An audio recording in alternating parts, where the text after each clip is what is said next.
Hey guys, welcome to the latest episode of the 4040 Vision podcast, the ultimate sports history pod where hindsight is 40/40.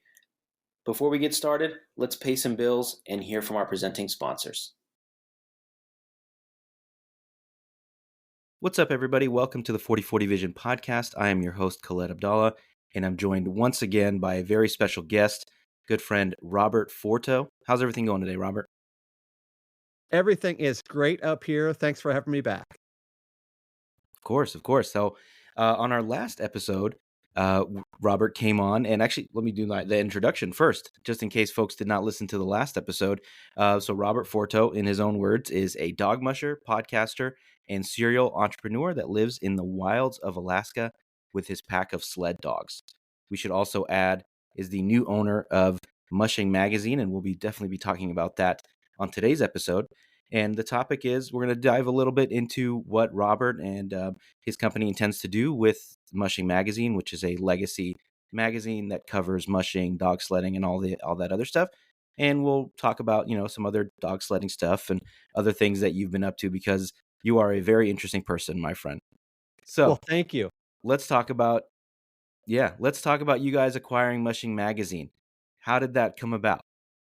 Well, interestingly enough, since we are on a podcast, a friend of mine on Facebook reached out to me and said, "Are you interested in buying this magazine? We want to put it up for sale." They live up in Nome, Alaska, pretty much the most remote place you can think of when you're looking for a place for a vacation. So we flew up to Nome. I knew these guys through the dog sledding community, but did not know them personally. And they said, "You're the first person that we thought about for this takeover." And I said, "Why is that?" He said, "We have listened to every single episode of your podcast that you've ever done. So what better way Wow. to carry on this legacy than have you do it?" So I thought that was pretty cool. Yeah, and I mean, what do you intend to achieve? Like, we could talk about what Mushing Magazine covers and all that, but how do you plan to incorporate it into what you're already doing with, First Paw Media and your podcast and all the other things that you guys are working on? Well, Mushing Magazine has been around since 1987, primarily as a print publication for the sport of dog sledding. For folks that may not know what that is, think about the movie Togo or Iron Will or Balto or any of those types of movies. It's pretty much a guy that's getting pulled around on the trails by a team of sled dogs. And that's what we do. That's what we love. That's what we're passionate about. But anyway, this magazine has been around since the late 1980s. And it's really our go-to source for mushing news in our community. Think like Pro Football Weekly or something like that in the other sports world. And they had some hard times getting it published. Not only is everything difficult in Alaska, but producing a high quality magazine up here with print demands and supply issues and all that is a very difficult task. So they got behind and, it was just time to sell, and we're gonna take it in an entirely different direction. Since we do have a pretty good following with our social media and our podcast, we're gonna make it a interactive multimedia event, and I think it's gonna be pretty cool. We're still going to publish the print magazine, but we're also going to include video and Hmm. audio and this whole digital platform where folks can have sort of a one-stop shop for everything dog mushing. We're also going to have an interactive site where we do webinars and video teachings and that sort of thing as well. Okay, so yeah, like you said, it's gonna be a one-stop shop for anyone that's really passionate about dog sledding and dog mushing. So before you guys acquired them, were they a monthly magazine, a bi-weekly, a weekly? They What were a was their bi-monthly cadence? magazine, so 6 issues a year, and like I said, they sort of got behind and things sort of fell off in not a good way. And I think now we're going to at least uphold that 6 month or six issues a year type deal, but Mhm. definitely add a lot more content as well. Yeah, I can only imagine some of the logistical issues that you mentioned, being up in a remote location. And then you add on top of that the pandemic and COVID and supply chain issues and all that stuff, just kind of a recipe for disaster. So, Yes. I mean, I know you're very, very experienced in the world of, audiovisual media and podcasting and, websites and all that stuff. Do you have any experience working in print media, or is this a new world for you? This is sort of a new world. I've been working with newsletters and that sort of thing in my time, but I've never conquered something like the scope of an honest to goodness magazine that people are interested in and want to keep it on their coffee table and flip through it month after month. So it's going to be a new venture for us for sure. And how big is the subscriber base currently? They are international, and I believe they have about 800 subscribers right now, and we hope to at least 10 times that the Okay. next year. That's our financial projections, anyways, to really build that up and make it much more than it is. No, yeah, that'd be incredible. That would be quite a leap. So I guess one of the questions I have is, a lot of people say print media is, if not dead, it's on its way out. So how do you plan to adapt to that changing media landscape, that criticism? Do you think print media is dead?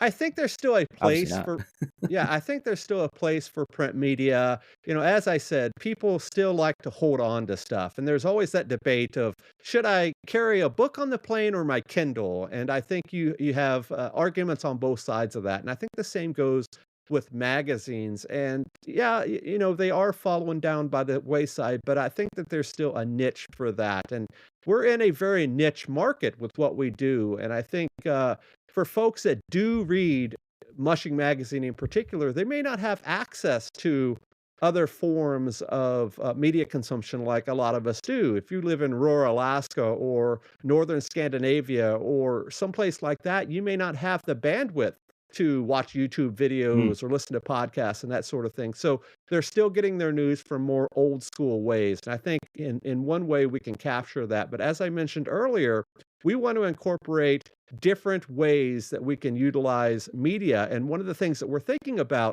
is when we do a cover story on an athlete, for example, we're going to use QR codes in the print side of that media where folks can snap a picture of that QR code and take them to a podcast or a video interview or behind the scenes content or that sort of thing. So we're marrying that print media with those other forms of media as well.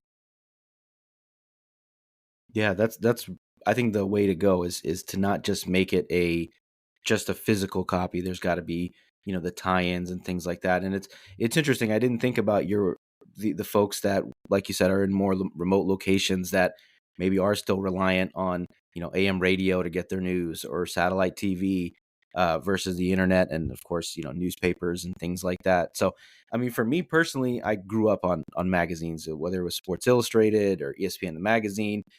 Right behind me on the floor here, I have two boxes of vintage Sports Illustrated magazines that I'm excited to dive in and check out. So I'm very much a magazine or newspaper guy. I used to read the sports page almost every day, as a kid in junior high and high school. So I get the appeal, and I can definitely see when you make it into like that combination of not just the print media but everything else becomes like a one stop shop. So another thing that you mentioned in your press release, and just I think it's part of the media discussion, is the idea of going with a subscription model versus relying completely on advertising when it comes to websites or magazines and things like that. So, which way are you guys leaning, and why? Well, ads are difficult in any type of media these days. In podcasting, they're very tough to get and hold on to because everything is about analytics and reach and clicks and all of that. And at least in terms of a print media brand, it's even a tougher sale because you're going for the amount of ad dollars that you're spending and what that is going to turn into reach. And since we do have a relatively small uh, print subscriber base, the best way that we can do that is to really build that up on the digital side. And of course, the more subscribers you have, the ability to sell more ads or whatever. So our focus right out of the bat is to build up that subscriber base, at least digital. And as I mentioned, for folks that live in more remote areas, for example, we're an international publication. Mailing to to Norway or to Sweden or South Africa or somewhere like that, it can be very expensive. So we had to figure out creative ways to Mm. be able to build those subscriber bases up and not just be reliant on that ad revenue that is few and far between. Yeah, yeah, and I think even from like an aesthetic point of view, I think about the publications that I've written for in the past where it was completely reliant on ads. It's not a great user experience. There's all kinds of junk ads everywhere. You're reliant on, slideshows for your articles because it's all about metrics and clicks. And then I think about the things that I subscribe to, like The Athletic, for example. Pay, well, I don't even know how much I pay a month for that. It's kind of a set it and forget it, but it's clean, it's simple, gives me what I need. There's not a bunch of, eye pollution going on when I'm clicking around on the screen. So it makes sense that is, I think the subscription model in general is the way to go, whether it's like Patreon or, some other method like that. So have you guys thought about doing a Patreon type thing where maybe there's tiers to the subscription, or are you just going to go one flat subscription across the board? We've toyed with things like Patreon for years on our podcast, and that's a second job in of itself. It takes a lot of work to really build up a program like Patreon. And one thing, and nothing to really diss on that model, but you just don't own the content on those types of platforms. You can build up a huge subscriber base and tiers and all this, and next thing you know, they either raise their fees or they're gone tomorrow. So it's a difficult model to stand on. So we're going to do everything on our own. We have a really robust program that we use for our customer retention and client management and that sort of thing in our other businesses. So we're going to use that as our model and really build it up that way. And the question was, are we going to have sort of that one-stop shop price? And that's what we're planning on for the first couple of years, is to have an introduction price where you get everything for one price. And then if things are working out, maybe we'll dive into other avenues, maybe digital only or, you know, uh, video only or audio only type subscriptions or whatever. It just really depends on what the market demands. Yeah, I didn't know that about Patreon. I guess that them owning the platform, so it makes sense that you'd want to keep everything in house. So, like you said, if they turn off the lights or turn out the lights or disappear or something, you're still able to keep your audience and keep your user base. Um, how do you plan on reaching folks? Do you have are you planning to implement like a social media strategy, advertising in different places? I'm really curious about how you would look to build that subscriber base and that audience. Well, first off, thanks to podcasts like you. We really appreciate being able to get the word out, at least here, into your audience. I know that you do a lot of sports interviews here, and I'm very thankful for that. So that's our first niche, if you will. Secondly, we are going to do some social media pushes. We do have an email list of about 6,000 that goes back to 2010-ish or so, whenever that sort of thing became very popular. We're going to reach out to those guys. We're going to do some email campaigns, not in your face, an email every day type thing, but at least to say, hey, this is what we're doing, and come and check us out. One cool thing that we're going to implement starting this summer is we're going to do what we call the mushing road trips. And I think we're going to talk about my travels in a little bit. But what we're going to do each summer is we're going to go someplace in the world, whether it be here in the US or in Europe or whatever, and we're going to do almost like a music tour where we're going to stop and talk to dog mushers and get interviews that way and do some meet and greets and live events and that sort of thing. And if you are in that community or if you're in that neck of the woods, that is something that will really build up that local base. And I think that that's a cool way to do it. Yeah, it sounds like you've got everything covered on all fronts, right? And you're going to do your campaign, kissing babies and shaking hands and doing all Right? that stuff as well. Uh, yeah. So, yeah, anything else you'd like to share with our listeners about Mushing Magazine or, your plans there? And is it just mushingmagazine.com where they can find it? It is mushing.com, all things mushing. We're going to be the home of dog power sports. So not just dog sledding, but bike joring and canicross and kart racing and obstacle courses and the whole nine yards. We're going to cover that sport as best as we can. One thing I would like to mention is we are going to start an entirely new way of paying for our contributors. Of course, you cannot write a magazine on your own. So we're going to do a pretty robust campaign to really attract high quality content creators, whether it be visual or audio or even old school blogging types. And we're going to reach out to them and set up a payment structure that is worth their while. Anytime you're doing freelance type work, it's a tough hoe to haul when you're writing Yeah. for clicks or 10 cents a word or something like that. 1,000 words is only $100. So we're going to launch new ways to really capture that storytelling. I think this is more than anything what we're trying to do is tell great stories about this sport and this lifestyle in a way that's never been done before, and we're really excited for it. That content creator part and, contributors and all that stuff. I mean, that I didn't think about that. I didn't know that that was part of your plan, but that sounds like an incredible idea to engage folks, in different parts of the world and kind of leaning on them to help create the content, of course, but also to spread the word and grow the audience and things like that. Because I think word of mouth, obviously, you talk about all the other stuff, digital marketing, email marketing, whatever it is. I think word of mouth is still, you know, one of the biggest things. But it's probably the biggest thing when it comes to marketing. It's just, who else do you trust but your friends or family to recommend different things and have you check them out. So Right. what have you been up to this? I know we're coming up on winter here, so you see you've been doing some traveling for dog training. What have you been up to since we last chatted?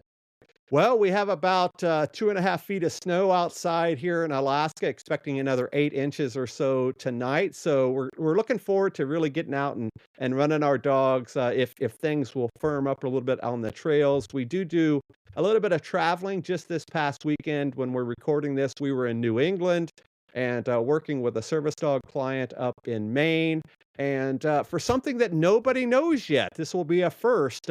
We purchased another publication when we were up in New England. It's called Team and Trail. It is a Wow. newsletter type Okay. print that's been around since 1963. It's also related to dog mushing, but imagine the content that we have. As I mentioned earlier, we have content from Mushing Magazine from about 1987 to present, but we purchased that in New England that goes back to 1963. So we have all of that stuff that we're going to launch on mushing.com in the coming weeks, months, whenever we can get it done and up. It's going to be an exciting thing. And also, since we spoke last, oh my goodness, we've been to a couple of concerts, a music festival or two, and just enjoying life, getting out there and just living life to the fullest is what we love to do. And thankfully, our businesses allow us to do that, and it's always fun to get out and meet people. Yeah, you're becoming a regular media mogul over here, just traveling the country, the world, picking up, buying newspapers and magazines and stuff. That's Well, awesome. I don't know if you would call us So a you mogul, but mentioned, yeah, it does say on our Twitter profile, we are a small media empire. So I hope that we can at least there live you up to go. that description. Yeah, absolutely. And you mentioned that you were traveling in New England to do some service dog training. How big of a part of your business is that travel aspect of traveling around the country or the world to train dogs? Is it just for like service dogs, guide dogs, or do you also travel to train sled dogs as well?